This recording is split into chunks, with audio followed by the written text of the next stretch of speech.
Hello friends, audio books lab finance में आप सभी का स्वागत है। दोस्तों जरा सोचिए, अगर आपसे कोई कहे कि बिजनेस शुरू करने के लिए बड़ी फंडिंग, फैंसी ऑफिस या एमबीए डिग्री जरूरी नहीं है, तो आपका पहला रिएक्शन क्या होगा? शायद डिसबिलीव। क्यों? क्योंकि हमें सिखाया ही यही गया है कि बिजनेस मतलब रिस्क और रिस्क मतलब ज्यादा पैसा। लेकिन ये वीडियो इसी बिलीफ को कामली तोड़ने आई है। आज हम जिस बुक को डिकोड करने वाले हैं वो हसल कल्चर को शाउट नहीं करती, वो क्वाइटली प्रूव करती है कि फ्रीडम स्मॉल इन्वेस्टमेंट से नहीं शुरू हो सकती है। The $100 startup by Chris Guillebeau. ये किताब किसी यूनिकॉर्न स्टार्टअप की कहानी नहीं है। ये उन आम लोगों की स्टोरीज हैं जिन्होंने कोई बड़ा लोन नहीं लिया, कोई इन्वेस्टर पिच नहीं किया और फिर भी अपने स्किल्स को इनकम में कन्वर्ट कर लिया। क्रिस गिलेबो का कोर आइडिया सिंपल है। You don't need more resources, you need more resourcefulness। ये बुक आपको ये नहीं सिखाती कि करोड़ों का एम्पायर कैसे बनाया जाए। ये सिखाती है कि ऐसा बिजनेस कैसे बनाया जाए जो आपकी लाइफ को सपोर्ट करे, ना कि कंज्यूम करे। यहां फोकस ग्रोथ से ज्यादा फ्रीडम पर है, स्केल से ज्यादा सस्टेनेबिलिटी पर है और वैल्यूएशन से ज्यादा वैल्यू क्रिएशन पर है। इस वीडियो में हम साइड हसल फैंटेसीज नहीं बेचेंगे। हम ये समझेंगे क्यों ज्यादातर लोग बिजनेस शुरू ही नहीं करते, क्यों पैशन फॉलो करने की एडवाइस अधूरी है और कैसे सिंपल स्किल्स सही ऑडियंस के साथ रियल इनकम जनरेट कर सकती हैं। हम इस बुक को 5 डीपली चैप्टर्स में समझेंगे, रियल एग्जांपल्स के साथ इंडियन माइंडसेट को ध्यान में रखकर, लेकिन ग्लोबल क्लैरिटी के लेवल पर। अगर आप नौकरी से नफरत नहीं करते लेकिन डिपेंडेंस से थक चुके हैं, ज्यादा पैसा नहीं ज्यादा कंट्रोल चाहते हैं और बिजनेस को स्ट्रेस नहीं ऑप्शन बनाना चाहते हैं, तो ये वीडियो आपके लिए है। ये कंटेंट जल्दी अमीर बनों के लिए नहीं है, ये उन लोगों के लिए है जो धीरे, सही और कॉन्शियसली अपनी लाइफ डिजाइन करना चाहते हैं। तो अगर आप रेडी हैं स्मॉल स्टार्ट, लो रिस्क और रियल फ्रीडम के आइडिया के लिए, तो चलिए शुरू करते हैं। Chapter 1, freedom first. बिजनेस पैसों से नहीं, चॉइस से शुरू होता है। दोस्तों, ज्यादातर लोग बिजनेस को पैसा कमाने का जरिया मानते हैं। वे सोचते हैं कि जॉब का ऑल्टरनेटिव बिजनेस है और बिजनेस का गोल ज्यादा इनकम है। लेकिन क्रिस गिलेबो इस सोच को बिल्कुल उलट देता है। उसके लिए बिजनेस का पहला गोल पैसा नहीं, फ्रीडम है। फ्रीडम मतलब ये आजादी कि आप अपना समय कैसे बिताते हैं, किसके साथ काम करते हैं और किस डायरेक्शन में अपनी लाइफ ले जाना चाहते हैं। पैसा इस फ्रीडम का बाय प्रोडक्ट है, फाउंडेशन नहीं। अगर आप ध्यान से देखें तो प्रॉब्लम जॉब में नहीं होती, प्रॉब्लम लैक ऑफ कंट्रोल में होती है।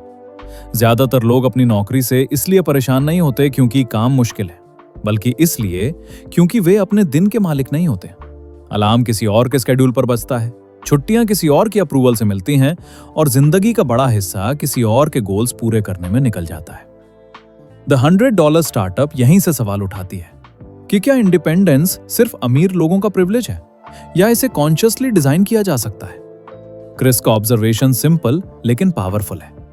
उसने दुनिया भर में सैकड़ों लोगों का स्टडी किया जिन्होंने छोटे छोटे बिजनेसेस बनाए, बिना फंडिंग, बिना एमबीए और बिना बड़ी टीम्स के। इन लोगों में एक कॉमन पैटर्न था कि उन्होंने पहले ये तय किया कि वे कैसी लाइफ चाहते हैं और फिर उसके हिसाब से बिजनेस डिजाइन किया। उन्होंने बिजनेस को लाइफ के अराउंड बनाया, लाइफ को बिजनेस के अराउंड नहीं घुमाया। ये माइंडसेट भारत जैसे देश में और भी रेलेवेंट हो जाता है। यहां जॉब सिक्योरिटी को ऑलमोस्ट रिलीजन की तरह माना जाता है। सोसाइटी आपको सिखाती है कि पहले स्टेबल नौकरी लो, फिर धीरे धीरे सपने देखो। लेकिन स्टेबिलिटी अक्सर कंफर्ट देती है, फ्रीडम नहीं। क्रिस ये नहीं कहता कि जॉब छोड़ दो, वो बस इतना कहता है कि सिंगल इनकम डिपेंडेंसी डेंजरस है, चाहे वो कितनी भी स्टेबल क्यों ना दिखे। फ्रीडम फर्स्ट थिंकिंग का मतलब रेकलेस होना नहीं है, इसका मतलब है स्मार्ट रिस्क लेना। द $100 स्टार्टअप का कोर आइडिया यह है कि आपको बिजनेस शुरू करने के लिए सब कुछ दांव पर लगाने की जरूरत नहीं है। आप जॉब के साथ साइड बिजनेस बना सकते हैं, आप इवनिंग्स और वीकेंड्स में टेस्ट कर सकते हैं। स्मॉल एक्सपेरिमेंट्स आपको डेटा देते हैं, कॉन्फिडेंस देते हैं और धीरे धीरे ऑप्शंस क्रिएट करते हैं। क्रिस एक महत्वपूर्ण पॉइंट उठाता है कि ज्यादातर लोग बिजनेस इसलिए नहीं शुरू करते क्योंकि वे सोचते हैं कि उन्हें पहले परफेक्ट आइडिया चाहिए। लेकिन रियलिटी ये है कि परफेक्ट आइडियाज रेयरली एग्जिस्ट हैं। सक्सेसफुल माइक्रो बिजनेसेस ज्यादातर सिंपल प्रॉब्लम्स को सॉल्व करते हैं। कोई फ्रीलांस डिजाइनर जो लोकल बिजनेसेस के लिए वेबसाइट्स बनाता है, कोई ट्यूटर जो ऑनलाइन मैथ क्लासेस देता है, कोई कंटेंट क्रिएटर जो नीश ऑडियंस के लिए वैल्यूएबल इंफॉर्मेशन शेयर करता है। इनमें से कोई भी आइडिया रेवोल्यूशनरी नहीं है, लेकिन ये यूजफुल है। और फ्रीडम का एक बड़ा एनिमी है ओवर थिंकिंग। लोग महीनों प्लानिंग करते रहते हैं, लेकिन एक्शन नहीं लेते। The $100 startup book action first philosophy सिखाती है। क्रिस मानता है कि क्लैरिटी एक्शन से आती है, थिंकिंग से नहीं। जब आप मार्केट में उतरते हैं, तब आपको पता चलता है कि लोग क्या चाहते हैं, क्या नहीं। रियल फीडबैक हमेशा इमेजिनेशन से बेहतर होता है। इस चैप्टर का एक सटल मैसेज ये भी है कि फ्रीडम एक्सटर्नल नहीं, इंटरनल शिफ्ट से शुरू होती है। जब तक आप ये मानते रहेंगे कि मैं तब स्टार्ट करूंगा जब, तब तक आप वेटिंग मोड में फंसे रहेंगे। More money, more time, more confidence, ये सब फ्यूचर कंडीशंस हैं जो कभी परफेक्ट नहीं होती। फ्रीडम फर्स्ट माइंडसेट कहता है, start where you are with what you have. Chris के एग्जांपल्स ये दिखाते हैं कि $100 कोई मैजिकल नंबर नहीं है। ये सिंबल है कंस्ट्रेंट का। कंस्ट्रेंट क्रिएटिविटी को फोर्स करता है। जब आपके पास लिमिटेड रिसोर्सेज होते हैं तो आप इसेंशियल्स पे फोकस करते हैं। फैंसी लोगोज, एक्सपेंसिव ऑफिसेज और कॉम्प्लेक्स प्लान्स अननेसेसरी हो जाते हैं। आप डायरेक्टली कस्टमर और वैल्यू पर ध्यान देते हैं। यही सिंप्लिसिटी माइक्रो बिजनेसेस की स्ट्रेंथ है। भारत में ऐसे एग्जाम्पल्स हर जगह हैं, बस हम उन्हें बिजनेस नहीं मानते। एक टीचर जो इवनिंग बैचेस लेता है, एक होम मेकर जो होममेड फूड डिलीवर करती है, एक कॉलेज स्टूडेंट जो वीडियो एडिटिंग सर्विसेज देता है, ये सब माइक्रो एंटरप्राइजेस हैं। डिफरेंस सिर्फ माइंडसेट का है। जब आप इसे कॉन्शियसली स्ट्रक्चर करते हैं, प्राइसिंग क्लियर करते हैं और ऑडियंस डिफाइन करते हैं, तब ये हॉबी नहीं, बिजनेस बन जाता है। फ्रीडम फर्स्ट अप्रोच का एक और फायदा है, साइकोलॉजिकल सेफ्टी। जब आपका बिजनेस लो कॉस्ट होता है तो फेलियर का डर कम हो जाता है। आप एक्सपेरिमेंट करते हैं, सीखते हैं और आइटरेट करते हैं। लार्ज इन्वेस्टमेंट्स अक्सर इमोशनल अटैचमेंट बढ़ा देती हैं, जिससे लोग रॉन्ग आइडियाज को भी छोड़ नहीं पाते। स्मॉल स्टार्ट आपको फ्लेक्सिबल बनाता है। क्रिस यहां भी क्लियर करता है कि फ्रीडम का मतलब अनलिमिटेड ग्रोथ नहीं है। हर बिजनेस को यूनिकॉर्न बनने की जरूरत नहीं है। कुछ बिजनेसेस सिर्फ इतना अर्न करते हैं कि ओनर कंफर्टेबली जी सके, अपने समय का कंट्रोल रख सके और मीनिंगफुल वर्क कर सके। द $100 स्टार्टअप इस आइडिया को सेलिब्रेट करती है, ये कह कहकर कि इनफ इज पावरफुल। ये चैप्टर हमें यह भी दिखाता है कि फ्रीडम डिसिप्लिन के बिना टिकती नहीं है। जब आपके पास बॉस नहीं होता तो स्ट्रक्चर आपको खुद बनाना पड़ता है। फ्रीडम रिस्पॉन्सिबिलिटी मांगती है। अगर आप अपना टाइम वेस्ट करते हैं तो ब्लेम करने के लिए कोई और नहीं होता। यही वजह है कि फ्रीडम सभी के लिए अट्रैक्टिव है, लेकिन सभी के लिए इजी नहीं है। फ्रीडम फर्स्ट बिजनेस में ईगो की भी जगह नहीं होती। आप मार्केट से लड़ते नहीं हैं, आप मार्केट को समझते हैं। कस्टमर्स आपकी अथॉरिटी नहीं मानते, वे वैल्यू देखते हैं। क्रिस रिपीटेडली बताता है कि ह्यूमिलिटी माइक्रो बिजनेस की सीक्रेट वेपन है। जब आप फीडबैक एक्सेप्ट करते हैं और जल्दी अडैप्ट करते हैं, तब सर्वाइवल चांसेस बढ़ जाते हैं। इस चैप्टर के अंत तक एक बात साफ हो जाती है कि बिजनेस का मतलब स्ट्रेस नहीं, बिजनेस का मतलब कॉम्प्लेक्सिटी नहीं, बिजनेस का मतलब लाइफ सैक्रिफाइस करना नहीं, बिजनेस का मतलब है चॉइस। चॉइस की आप किसके लिए काम करेंगे, चॉइस की आप कितना काम करेंगे, चॉइस की पैसा आपकी लाइफ को कंट्रोल करे या आप पैसे को। द $100 स्टार्टअप बुक का पहला लेसन यही है कि अगर बिजनेस आपकी फ्रीडम नहीं बढ़ा रहा तो वो सिर्फ एक और नौकरी है, बस बॉस बदल गया है। Chapter 2, skill to value to income. Passion से पहले यूजफुलनेस। दोस्तों, ज्यादातर लोग जब बिजनेस या साइड इनकम की बात करते हैं तो सबसे पहले एक ही सलाह देते हैं, फॉलो योर पैशन। ये सुनने में इंस्पायरिंग लगती है, लेकिन क्रिस गिलेबो इस एडवाइस को अधूरा मानता है। उसका कहना है कि पैशन एक लग्जरी है, फाउंडेशन नहीं। पैशन तब टिकता है जब उससे वैल्यू क्रिएट होती है, और वैल्यू तब क्रिएट होती है जब कोई स्किल किसी दूसरे इंसान की प्रॉब्लम सॉल्व करती है। द $100 स्टार्टअप इस इल्यूजन को क्वाइटली तोड़ती है कि सक्सेसफुल बिजनेस हमेशा किसी चाइल्डहुड ड्रीम से शुरू होता है। रियलिटी ये है कि ज्यादातर माइक्रो बिजनेसेस एक सिंपल सवाल से शुरू होते हैं, what can I do that is useful to someone else. जब यूजफुलनेस क्लियर हो जाती है तब पैशन अक्सर रास्ते में डेवलप हो जाता है। स्किल और पैशन के बीच फर्क समझना जरूरी है। पैशन फीलिंग है, स्किल कैपेबिलिटी है। फीलिंग्स फ्लक्चुएट करती हैं, कैपेबिलिटी कंपाउंड होती है। अगर आप अपनी इनकम को फीलिंग्स पर बेस करते हैं तो स्टेबिलिटी मुश्किल हो जाती है, लेकिन अगर आप इनकम को स्किल्स पर बेस करते हैं तो लर्निंग के साथ ग्रोथ पॉसिबल हो जाती है।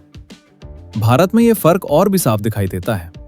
एक स्टूडेंट को म्यूजिक पसंद हो सकता है, लेकिन अगर वो लोगों को म्यूजिक सिखा सकता है, इवेंट्स में परफॉर्म कर सकता है या कंटेंट बना सकता है, तभी वो पैशन इनकम में बदलता है, वरना पैशन सिर्फ वीकेंड एक्टिविटी बनकर रह जाता है। क्रिस का कहना है कि बिजनेस का काम पैशन को मोनेटाइज करना नहीं, प्रॉब्लम्स को सॉल्व करना है। Skill to value to income का फ्रेमवर्क लीनियर दिखता है, लेकिन एक्चुअली ये सर्कुलर होता है। आप स्किल यूज करते हैं, वैल्यू क्रिएट करते हैं, इनकम आती है और इनकम आपको स्किल इंप्रूव करने के रिसोर्सेज देती है। यही वर्चुअस साइकिल माइक्रो बिजनेस को सस्टेन करता है। प्रॉब्लम तब होती है जब लोग इस साइकिल को उल्टा चलाने की कोशिश करते हैं, पहले इनकम, फिर वैल्यू, फिर स्किल। ये मॉडल रेयरली काम करता है। क्रिस अपने रिसर्च में ये ऑब्जर्व करता है कि सक्सेसफुल $100 स्टार्टअप्स रेयर स्किल्स पर डिपेंड नहीं करते। वे बोरिंग लगने वाले स्किल्स यूज करते हैं, जैसे writing, teaching, designing, fixing, organising, connecting. ये ग्लैमरस नहीं है, लेकिन डिमांड हमेशा रहती है। डिमांड ग्लैमर से नहीं, नेसेसिटी से आती है। यहां एक कॉमन मिस्टेक ये है कि लोग सोचते हैं कि उनके पास कोई स्पेशल स्किल नहीं है, लेकिन स्किल्स हमेशा फॉर्मल एजुकेशन से नहीं आती। लाइफ एक्सपीरियंस भी स्किल बन सकती है। कोई व्यक्ति जिसने सालों तक कस्टमर सपोर्ट में काम किया हो, वो कम्युनिकेशन और प्रॉब्लम सॉल्विंग में एक्सपर्ट होता है। कोई होम मेकर जिसने हाउस होल्ड मैनेज किया हो, प्लानिंग और बजटिंग समझता हो। इंडियन कॉन्टेक्स्ट में देखें तो लोकल मार्केट्स इसके क्लियर एग्जांपल्स हैं। एक इलेक्ट्रिशियन, एक टेलर, एक ट्यूशन टीचर, ये सब स्किल्स हैं जो डायरेक्ट वैल्यू क्रिएट करते हैं। डिजिटल टूल्स ने बस इतना किया है कि अब वही स्किल्स लोकेशन इंडिपेंडेंट हो गई हैं। एक लोकल ट्यूटर अब ग्लोबल ऑडियंस को पढ़ा सकता है। स्मॉल डिजाइनर अब इंटरनेशनल क्लाइंट्स के लिए काम कर सकता है। लेकिन स्किल और वैल्यू के बीच सबसे बड़ा ब्रिज है एम्पैथी। जब तक आप सामने वाले की प्रॉब्लम जेन्युइनली समझ नहीं पाते, तब तक आपकी स्किल इनकम्प्लीट रहती है। क्रिस रिपीटेडली एम्फसाइज करता है कि सक्सेसफुल माइक्रो एंटरप्रेन्योर्स खुद को एक्सपर्ट नहीं, हेल्पर मानते हैं। वे पूछते हैं, सुनते करते हैं और अडैप्ट करते हैं। इनकम नेचुरली फॉलो करता है जब वैल्यू क्लियर होती है। लोग वैल्यू के लिए पैसे देने में हेजिटेशन नहीं करते। हेजिटेशन तब आती है जब ऑफरिंग वेग होती है।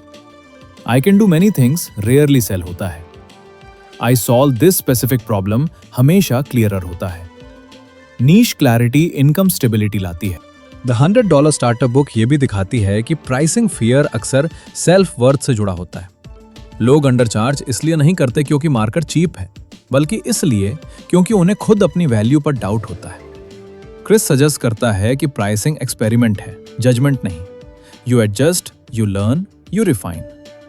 Skill to value to income model hustle को ग्लोरीफाई नहीं करता, यह सस्टेनेबल एफर्ट की बात करता है। जब आपकी स्किल अलाइंड होती है आपकी नेचुरल स्ट्रेंथ्स के साथ, तब एनर्जी ड्रेन नहीं होती। ओवरवर्क बर्नआउट से आता है, यूजफुलनेस से नहीं। इस चैप्टर का एक डीप लेसन ये है कि पैसा हमेशा एप्रिसिएशन का सबसे ऑनेस्ट फॉर्म नहीं होता, लेकिन बिजनेस में ये फीडबैक जरूर होता है। अगर लोग पे कर रहे हैं तो आप कुछ सही कर रहे हैं, अगर नहीं कर रहे हैं तो सिग्नल है कि स्किल, वैल्यू या कम्युनिकेशन में कहीं गैप है। क्रिस ये भी बताता है कि स्किल्स स्टैटिक नहीं होती, मार्केट बदलता है, नीड्स बदलती हैं, इसलिए लर्निंग कभी नहीं रुकती। माइक्रो बिजनेसेस का एडवांटेज यही है कि वे क्विकली लर्न और पिवट कर सकते हैं। लार्ज कंपनीज हैवी होती हैं, इंडिविजुअल्स एजाइल होते हैं। इस चैप्टर के अंत तक ये क्लियर हो जाता है कि बिजनेस मिस्टिकल नहीं है, ये पर्सनालिटी टाइप का खेल नहीं है। इंट्रोवर्ट्स भी सक्सीड करते हैं, एक्सट्रोवर्ट्स भी। फर्क सिर्फ इतना है कि कौन अपनी स्किल को वैल्यू में ट्रांसलेट कर पाता है। स्किल अलोन इनफ नहीं है, वैल्यू एक्सप्रेशन जरूरी है, और वैल्यू एक्सप्रेशन क्लैरिटी मांगती है। क्या, किसके लिए और क्यों। द $100 स्टार्टअप बुक का दूसरा लेसन यही है कि पैशन को स्टार्टिंग पॉइंट मत बनाओ, स्किल को पहचानो, वैल्यू को शार्पन करो और इनकम अपने आप फॉलो करेगा। क्योंकि लॉन्ग टर्म में लोग आपके ड्रीम्स नहीं खरीदते, वे अपनी प्रॉब्लम्स का सॉल्यूशन खरीदते हैं। और वहीं से एक स्मॉल बिजनेस एक मीनिंगफुल लाइवलीहुड में बदलता है। चैप्टर 3, $100 से स्टार्टअप कैसे पॉसिबल होता है। दोस्तों, जब लोग सुनते हैं कि कोई बिजनेस सिर्फ $100 से शुरू किया जा सकता है तो उनका पहला रिएक्शन डिसबिलीफ होता है। उन्हें लगता है कि ये आइडिया इंस्पिरेशनल ज्यादा है, प्रैक्टिकल कम। आखिर बिजनेस का मतलब इन्वेस्टमेंट माना जाता है, जिसमें ऑफिस, इन्वेंट्री, मार्केटिंग, टीम। लेकिन क्रिस गिलेबो इस पूरी सोच को एक फंडामेंटल लेवल पर चैलेंज करता है। उसके हिसाब से ज्यादातर स्टार्टअप्स इसलिए फेल नहीं होते क्योंकि उनके पास पैसा कम होता है, बल्कि इसलिए फेल होते हैं क्योंकि उनके पास क्लैरिटी कम होती है। $100 कोई मैजिक नंबर नहीं है, ये एक सिंबल है कंस्ट्रेंट का। ये आपको फोर्स करता है कि आप अननेसेसरी चीजों को हटाएं और सिर्फ इसेंशियल्स पर फोकस करें। जब रिसोर्सेज लिमिटेड होते हैं तब ईगो पीछे चला जाता है और लॉजिक आगे आता है। आप इंप्रेस करने के लिए नहीं, सर्वाइव करने के लिए डिसीजंस लेते हैं, और सर्वाइवल मोड अक्सर सबसे ऑनेस्ट बिजनेस डिसीजंस निकालता है। क्रिस ने जिन माइक्रो एंटरप्रेन्योर्स का स्टडी किया, उनमें से ज्यादातर ने शुरुआत में कोई ग्रैंड विजन नहीं बनाया था। उन्होंने बस एक स्मॉल एक्सपेरिमेंट किया। किसी ने वेबसाइट बनाई और देखा कि लोग रिस्पॉन्ड करते हैं या नहीं। किसी ने व्हाट्सएप पर सर्विसेज ऑफर की। किसी ने पहले क्लाइंट से पैसा लिया और फिर प्रोडक्ट इंप्रूव किया। ये अप्रोच ट्रेडिशनल बिजनेस प्लानिंग से बिल्कुल उल्टी है, लेकिन सरप्राइजिंगली ज्यादा इफेक्टिव है। भारत में ये माइंडसेट नेचुरली मौजूद है, लेकिन हम उसे अंडर एस्टिमेट करते हैं। लोकल वेंडर्स, फ्रीलांसर्स, ट्यूटर्स, ये सब बूटस्ट्रैप माइंडसेट के एग्जाम्पल्स हैं। फर्क सिर्फ इतना है कि द $100 स्टार्टअप इन्हें कॉन्शियस स्ट्रैटेजी बना देती है। ये बुक बताती है कि जब आप लो कॉस्ट स्टार्ट करते हैं तो आप परमिशन नहीं मांगते, आप परमिशन लेस एक्सपेरिमेंटेशन करते हैं। स्मॉल स्टार्ट का सबसे बड़ा फायदा यह है कि फेलियर अफोर्डेबल हो जाता है। अगर आपका एक्सपेरिमेंट फेल होता है तो आप बैंकरप्ट नहीं होते, आप बस सीखते हैं। लार्ज इन्वेस्टमेंट अक्सर इमोशनल अटैचमेंट क्रिएट कर देता है। लोग आइडिया से प्यार करने लगते हैं, कस्टमर से नहीं। $100 स्टार्टअप आपको कस्टमर सेंट्रिक रखता है, ईगो सेंट्रिक नहीं। क्रिस रिपीटेडली एम्फसाइज करता है कि स्टार्टअप का मतलब इनोवेशन नहीं, वैलिडेशन है। आपको यह प्रूव करना है कि कोई आपके सॉल्यूशन के लिए पे करेगा या नहीं। फैंसी ब्रांडिंग और परफेक्ट प्रोडक्ट वैलिडेशन से पहले डिस्ट्रैक्शन है। रियल वैलिडेशन तब होती है जब कोई कस्टमर अपना पैसा निकालता है। 100 स्टार्टअप्स में मार्केटिंग भी अलग होती है। यहां मास मार्केटिंग नहीं, माइक्रो मार्केटिंग काम करती है। आप हर किसी को सेल नहीं करते, आप राइट पीपल को सर्व करते हैं। स्मॉल ऑडियंस लेकिन हाई रेलेवेंस, यही विनिंग फॉर्मूला है। क्रिस इसे मिनिमम वायबल ऑडियंस कहता है। जब आप कुछ लोगों के लिए जेन्युइनली यूजफुल बन जाते हैं तब ग्रोथ ऑर्गेनिक हो जाती है। इंडियन कॉन्टेक्स्ट में देखें तो सोशल प्लेटफॉर्म्स ने एंट्री बैरियर ऑलमोस्ट जीरो कर दिया है। इंस्टाग्राम, यूट्यूब, व्हाट्सएप, लिंक्डइन, ये सब फ्री डिस्ट्रीब्यूशन चैनल्स हैं। कंस्ट्रेंट अब रीच नहीं है, क्लैरिटी है। अगर आपका मैसेज क्लियर है तो टूल्स अपने आप काम करने लगते हैं। $100 स्टार्टअप का एक कोर प्रिंसिपल है सेलिंग अर्ली। ट्रेडिशनल माइंडसेट कहता है कि पहले प्रोडक्ट परफेक्ट बनाओ फिर सेल करो। क्रिस कहता है पहले सेल करो फिर इंप्रूव करो। सेलिंग क्लैरिटी लाता है। जब कोई बायर सवाल पूछता है, ऑब्जेक्शंस उठाता है, तब आपको पता चलता है कि मार्केट क्या सोचता है। सेलिंग अर्ली डरावना लगता है क्योंकि रिजेक्शन सामने आता है, लेकिन रिजेक्शन वैल्यूएबल डेटा होता है। साइलेंस डेंजरस होता है, रिजेक्शन इंफॉर्मेटिव होता है। $100 स्टार्टअप साइलेंस अवॉइड करता है, ये रियल कॉन्वर्सेशंस क्रिएट करता है। क्रिस ये भी बताता है कि $100 स्टार्टअप्स अक्सर सर्विसेज से शुरू होते हैं, प्रोडक्ट से नहीं। सर्विसेज इमीडिएट कैश फ्लो देती हैं और कस्टमर अंडरस्टैंडिंग बिल्ड करती हैं। प्रोडक्ट स्केल होते हैं, लेकिन सर्विसेज सीखने का ग्राउंड बनती हैं। बहुत से सक्सेसफुल प्रोडक्ट बिजनेसेस पहले सर्विस बिजनेसेस थे। कंस्ट्रेंट क्रिएटिविटी को अनलॉक करता है। जब आप एड्स अफोर्ड नहीं कर सकते तो आप कंटेंट क्रिएट करते हैं। जब आप टीम अफोर्ड नहीं कर सकते तो आप ऑटोमेशन सीखते हैं। जब आप इन्वेंट्री अफोर्ड नहीं कर सकते तो आप प्री ऑर्डर्स लेते हैं। हर लिमिटेशन एक डिजाइन डिसीजन बन जाती है। $100 स्टार्टअप का मतलब चीप माइंडसेट नहीं है, इसका मतलब स्मार्ट एलोकेशन है। आप पैसा वहीं खर्च करते हैं जहां रिटर्न मेजरेबल हो। डोमेन, होस्टिंग, बेसिक टूल्स, बस। एवरीथिंग एल्स ऑप्शनल है। क्रिस कहता है कि प्रोफेशनलिज्म कॉस्ट से नहीं, कंसिस्टेंसी से आती है। ये चैप्टर ये भी क्लियर करता है कि स्पीड एडवांटेज स्मॉल प्लेयर्स के पास होता है। लार्ज कंपनीज स्लो होती हैं, अप्रूवल्स में फंसी होती हैं, इंडिविजुअल्स फास्ट होते हैं। आप आज आइडिया टेस्ट कर सकते हैं, कल फीडबैक ले सकते हैं और परसों चेंज कर सकते हैं। यही एजिलिटी माइक्रो बिजनेस की सुपर पावर है। $100 स्टार्टअप फिलॉसफी रिस्क एलिमिनेट नहीं करती, रिस्क मैनेज करती है। You don't avoid risk, you downsize it. जब डाउनसाइड लिमिटेड होता है और अपसाइड ओपन होता है, तब गेम मैथमेटिकली सेंसिबल बन जाती है। इस चैप्टर का सबसे इंपॉर्टेंट लेसन यह है कि बिजनेस परमिशन से नहीं, डिसीजन से शुरू होता है। मार्केट आपको रेडी सिग्नल नहीं देगा, सोसाइटी अप्रूवल नहीं देगी, आपको इम्परफेक्ट स्टार्ट करना होगा। क्रिस ये दिखाता है कि मोस्ट पीपल स्टक इसलिए रहते हैं क्योंकि वे अंडर एस्टिमेट करते हैं स्मॉल बिगिनिंग्स को और ओवर एस्टिमेट करते हैं बिग लॉन्चेस को। रियलिटी ये है कि बिग लॉन्चेस अक्सर साइलेंट फेलियर्स बनते हैं और small beginnings loud successes. $100 startup mindset आपको रिच बनने का प्रॉमिस नहीं करता, ये आपको ऑप्शन रिच बनने का रास्ता दिखाता है। जब आपके पास मल्टीपल इनकम ऑप्शंस होते हैं, तब फियर कम होता है। फियर कम होता है तो डिसीजंस बेहतर होते हैं। इस चैप्टर के अंत तक एक बात क्रिस्टल क्लियर हो जाती है कि बिजनेस की एंट्री कॉस्ट पैसे से नहीं, करेज और क्लैरिटी से तय होती है। $100 सिर्फ एक्सक्यूज हटाता है, बाकी काम आपको करना होता है। और जब आप ये समझ लेते हैं तो बिजनेस कोई डिस्टेंट ड्रीम नहीं रहता, वो एक स्मॉल टेस्टेबल स्टेप बन जाता है जो आज ही लिया जा सकता है। चैप्टर 4, कस्टमर्स, मार्केटिंग और ट्रस्ट। दोस्तों, ज्यादातर लोग मार्केटिंग शब्द सुनते ही अनकंफर्टेबल हो जाते हैं। उन्हें लगता है कि मार्केटिंग मतलब मैनिपुलेशन, एग्जैजरेशन या प्रेशर टैक्टिक्स। खासकर नए एंटरप्रेन्योर्स, फ्रीलांसर्स और क्रिएटर्स के लिए सेलिंग अक्सर ऑकवर्ड एक्सपीरियंस बन जाती है।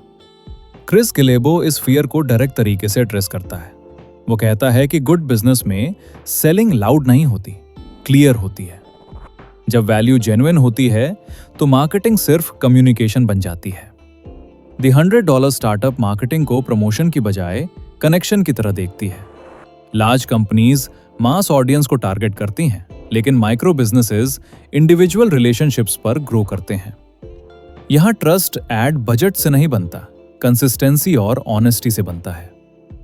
जब आपके पास लाखों खर्च करने का ऑप्शन नहीं होता, तब ट्रस्ट आपका सबसे वैल्यूएबल एसेट बन जाता है। क्रिस बताता है कि कस्टमर कोई एब्स्ट्रैक्ट कॉन्सेप्ट नहीं है, वो एक रियल इंसान है जिसकी अपनी वरीज, प्रायोरिटीज और लिमिटेड अटेंशन होती है। जब बिजनेसेस जेनेरिक लैंग्वेज यूज करते हैं, जैसे बेस्ट सर्विस, क्वालिटी गारंटीड, तो वे इनविजिबल हो जाते हैं। लेकिन जब आप कस्टमर की एग्जैक्ट प्रॉब्लम को शब्दों में पकड़ लेते हैं, तब अटेंशन नेचुरली मिलती है। इंडियन कॉन्टेक्स्ट में इसे आसानी से देखा जा सकता है। लोकल दुकानदार जो आपके नाम से आपको बुलाता है, आपकी पसंद याद रखता है और जरूरत से ज्यादा बेचने की कोशिश नहीं करता, वही ट्रस्ट बनाता है। द $100 स्टार्टअप उसी ट्रेडिशनल ट्रस्ट को मॉडर्न टूल्स के साथ कंबाइन करने की बात करती है। मार्केटिंग की शुरुआत प्रोडक्ट से नहीं, एम्पैथी से होती है। जब आप समझते हैं कि कस्टमर किस स्टेज पर है, कंफ्यूज्ड, क्यूरियस या रेडी टू बाय, तब आपका मैसेज ऑटोमेटिकली एडजस्ट हो जाता है। सेलिंग तब दबाव नहीं लगती, बल्कि गाइडेंस लगती है। क्रिस एक इंपॉर्टेंट डिस्टिंक्शन करता है। Marketing is not about convincing, it's about helping someone decide. जब आप इंफॉर्मेशन क्लियरली देते हैं, एक्सपेक्टेशंस सेट करते हैं और लिमिटेशंस भी ऑनेस्टली बताते हैं, तब कस्टमर सेफ फील करता है। ट्रस्ट वहीं से बिल्ड होता है। स्मॉल बिजनेसेस का एडवांटेज यही है कि वे ह्यूमन होते हैं। ईमेल्स टेम्पलेट्स जैसे नहीं लगते, रिप्लाईज इंस्टेंट होते हैं और टोन पर्सनल होता है। कस्टमर्स बड़े ब्रांड से सर्विस एक्सपेक्ट करते हैं, लेकिन इंडिविजुअल से सिंसियरिटी एक्सपेक्ट करते हैं। जब आप इस एक्सपेक्टेशन को मीट करते हैं, तब लॉयल्टी डेवलप होती है। The $100 startup permission based marketing को प्रमोट करती है। इसका मतलब है कि आप अटेंशन चोरी नहीं करते, आप अर्न करते हैं। न्यूज़लेटर, कंटेंट, हेल्पफुल पोस्ट्स, ये सब टूल्स हैं जो धीरे धीरे रिलेशनशिप बिल्ड करते हैं। स्लो ग्रोथ बोरिंग लग सकता है, लेकिन सस्टेनेबल होता है। क्रिस ये भी बताता है कि मार्केटिंग फ्रीक्वेंसी से ज्यादा रेलिवेंस पर डिपेंड करती है। हर दिन पोस्ट करने से बेहतर है सही बात सही समय पर कहना। जब आपका मैसेज ऑडियंस के करंट नीड से अलाइन करता है, तब कन्वर्जन नेचुरल हो जाता है। ट्रस्ट ब्रेक करना आसान है, बिल्ड करना स्लो। इसलिए माइक्रो बिजनेसेस एग्जैजरेशन अफोर्ड नहीं कर सकते। ओवर प्रॉमिस और अंडर डिलीवर ट्रस्ट को परमानेंटली डैमेज कर देता है। क्रिस ऑनेस्टी को कॉम्पिटिटिव एडवांटेज मानता है। जब आप ओपनली बताते हैं कि आपका प्रोडक्ट किसके लिए नहीं है, तब राइट कस्टमर्स अट्रैक्ट होते हैं। प्राइसिंग भी ट्रस्ट का हिस्सा है। Hidden charges, confusing plans suspicion create करते हैं। सिंपल प्राइसिंग क्लैरिटी देती है। कस्टमर्स पैसे देने से नहीं डरते, वे अनसर्टेनिटी से डरते हैं। जब एक्सपेक्टेशंस क्लियर होती हैं, तब फ्रिक्शन कम हो जाता है। कस्टमर फीडबैक मार्केटिंग का सबसे पावरफुल फॉर्म है। Reviews, testimonials, word of mouth, ये सब ट्रस्ट सिग्नल्स हैं। लेकिन क्रिस कॉशन देता है कि फीडबैक कलेक्ट करना टैक्टिक नहीं, माइंडसेट होना चाहिए। जब आप जेन्युइनली इंप्रूव करना चाहते हैं, तभी फीडबैक वैल्यूएबल बनता है। इंडियन डिजिटल मार्केट में ट्रस्ट का रोल और भी क्रिटिकल है, क्योंकि स्कैम्स कॉमन है। स्मॉल बिजनेसेस को एक्स्ट्रा ट्रांसपेरेंट होना पड़ता है। Real photos, real stories, real communication, ये सब स्केप्टिसिज्म को धीरे धीरे डिसॉल्व करते हैं। क्रिस ये भी बताता है कि मार्केटिंग वन टाइम एक्टिविटी नहीं है, हर इंटरैक्शन मार्केटिंग है। Invoice clarity, delivery speed, after sale support, सब कुछ ब्रांड बनाता है। कस्टमर्स प्रोडक्ट भूल सकते हैं, एक्सपीरियंस याद रखते हैं। चैप्टर 4 का एक डीप इंसाइट ये है कि सेलिंग कॉन्फिडेंस से आता है, मैनिपुलेशन से नहीं। जब आपको खुद अपनी ऑफरिंग पर भरोसा होता है, तब आपकी लैंग्वेज रिलैक्स होती है। नर्वस सेलिंग डेस्परेशन दिखाती है, काम सेलिंग ट्रस्ट बिल्ड करती है। द $100 स्टार्टअप हसल नॉइज को रिजेक्ट करती है। यहां लाउड लॉन्चेस नहीं, क्वाइट कंसिस्टेंसी होती है। स्मॉल विंस अक्यूमुलेट होते हैं और ब्रांड बनता है। ट्रस्ट कंपाउंडिंग एसेट है, slow build, long term reward. इस चैप्टर के अंत तक एक बात साफ हो जाती है कि मार्केटिंग ट्रिक्स नहीं है, सेलिंग गिल्ट नहीं है, कस्टमर्स टारगेट्स नहीं है, कस्टमर्स पार्टनर्स हैं, ट्रस्ट करेंसी है और बिजनेस एक लॉन्ग कॉन्वर्सेशन है। जब आप ये माइंडसेट अडॉप्ट कर लेते हैं, तो सेलिंग प्रेशर नहीं बनती, वो सिंपली वैल्यू एक्सचेंज बन जाती है। Chapter 5, simple business, sustainable life. Growth से पहले बैलेंस। ज्यादातर लोग बिजनेस शुरू इसलिए नहीं करते क्योंकि वे फ्रीडम चाहते हैं, बल्कि इसलिए करते हैं क्योंकि वे ग्रोथ चाहते हैं। ग्रोथ नंबर्स में दिखती है, रेवेन्यू, कस्टमर्स, फॉलोअर्स, वैल्यूएशन। लेकिन क्रिस इस रेस को क्वाइटली क्वेश्चन करता है। वो पूछता है, ग्रोथ किस लिए? अगर बिजनेस आपकी लाइफ को कंज्यूम कर ले, तो क्या वो सच में सक्सेस कहलाएगा? द $100 स्टार्टअप का सबसे पावरफुल मैसेज यही है कि बिजनेस लाइफ को सर्व करने के लिए होना चाहिए, लाइफ बिजनेस को सर्व करने के लिए नहीं। ये लाइन सुनने में सिंपल लगती है, लेकिन प्रैक्टिकली बहुत डिमांडिंग है, क्योंकि सोसाइटी हमें स्केल सेलिब्रेट करना सिखाती है, बैलेंस नहीं। बिगर ऑलवेज बेटर माना जाता है, तब भी जब बिगर मतलब ज्यादा स्ट्रेस होता है। क्रिस उन माइक्रो एंटरप्रेन्योर्स की स्टोरीज दिखाता है जिन्होंने कॉन्शियसली ग्रोथ को लिमिट किया। उन्होंने अनलिमिटेड एक्सपेंशन की बजाय सस्टेनेबल इनकम चुनी। इसका मतलब एम्बिशन की कमी नहीं थी, बल्कि क्लैरिटी की अबंडेंस थी। उन्हें पता था कि उन्हें कितना इनफ है, और इनफ जानना मॉडर्न वर्ल्ड में रेयर स्किल है। इंडियन कॉन्टेक्स्ट में यह कॉन्सेप्ट डीपली रेलेवेंट है। यहाँ फैमिली, हेल्थ और मेंटल पीस ट्रेडिशनली इंपॉर्टेंट मानी जाती रही हैं, लेकिन modern hustle culture in values को पीछे धकेल देती है। क्रिस का फिलॉसफी वेस्टर्न दिख सकता है, लेकिन उसका सोल यूनिवर्सल है। Balance is not laziness, it is strategy. Simple business का मतलब नाइव बिजनेस नहीं है, इसका मतलब क्लियर बाउंड्रीज है। Clear working hours, clear client scope, clear income targets. जब बाउंड्रीज वेग होती हैं, तब बर्नआउट शुरू होता है। जब बाउंड्रीज क्लियर होती हैं, तब फ्रीडम सस्टेनेबल बनती है। क्रिस बताता है कि most businesses die from complexity, not competition. Extra features, extra services, extra commitments, ये सब धीरे धीरे फोकस को डाइल्यूट कर देते हैं। सिंपल बिजनेस कहता है, do fewer things but do them well. Depth beats breath. Sustainable life का एक बड़ा हिस्सा है एनर्जी मैनेजमेंट। पैसा टाइम खरीद सकता है, लेकिन एनर्जी नहीं। अगर बिजनेस आपकी सारी एनर्जी ड्रेन कर ले, तो लॉन्ग टर्म प्रोडक्टिविटी इम्पॉसिबल हो जाती है। क्रिस हसल ग्लोरिफिकेशन को रिजेक्ट करता है, वो स्टडी प्रोग्रेस को प्रमोट करता है। चैप्टर 5 ये भी दिखाता है कि ऑटोमेशन और सिस्टम्स सिंप्लिसिटी के एनिमीज नहीं है, एलाइज हैं। जब आप रेपिटेटिव टास्क्स ऑटोमेट करते हैं तब आप क्रिएटिव वर्क के लिए स्पेस बनाते हैं। टूल्स स्ट्रेस बढ़ाने के लिए नहीं, रिड्यूस करने के लिए यूज होने चाहिए। क्रिस फ्रीडम को गड़बड़ी से अलग करता है। फ्रीडम विदाउट स्ट्रक्चर गड़बड़ी बन जाती है। सस्टेनेबल बिजनेस रूटीन मांगता है। जब आप जानते हैं कि कब काम करना है और कब नहीं, तब माइंड रिलैक्स कर पाता है। रिलैक्स्ड माइंड बेटर डिसीजंस लेता है। द 100 स्टार्टअप ग्रोथ माइंडसेट को रिजेक्ट नहीं करती, वो ब्लाइंड ग्रोथ माइंडसेट को रिजेक्ट करती है। ग्रोथ तब मीनिंगफुल होती है जब वो लाइफ क्वालिटी इंप्रूव करे। अगर ग्रोथ सिर्फ वर्कलोड बढ़ा रही है तो वो प्रोग्रेस नहीं है। क्रिस ये भी बताता है कि इनकम स्टेबिलिटी हैप्पीनेस से ज्यादा इंपॉर्टेंट है इनकम साइज से। प्रिडिक्टेबल इनकम एंजाइटी रिड्यूस करती है। एंजाइटी रिड्यूस होती है तो क्रिएटिविटी इंक्रीज होती है। सिंपल प्राइसिंग, रिकरिंग क्लाइंट्स और क्लियर ऑफर्स स्टेबिलिटी क्रिएट करते हैं। इंडियन फ्रीलांसर्स और क्रिएटर्स के लिए ये लेसन खास है।